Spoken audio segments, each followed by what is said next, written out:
Hello, my name is Richard Walker. I'm on a year's secondment from the DFT to the Decarbonate team at Leeds University.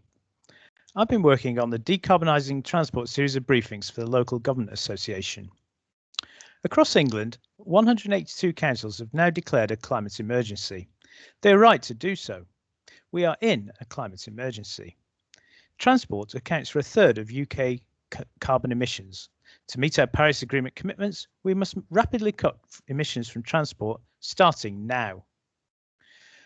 There are 7 briefings in the series. The first, Getting Carbon Ambition Right, asks by how much do we need to cut transport carbon emissions and by when? The others present a menu of actions local authorities can take to meet their own carbon emissions reduction trajectory.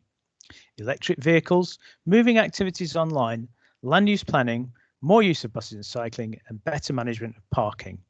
Download the series from the LGA or Decarbonite websites.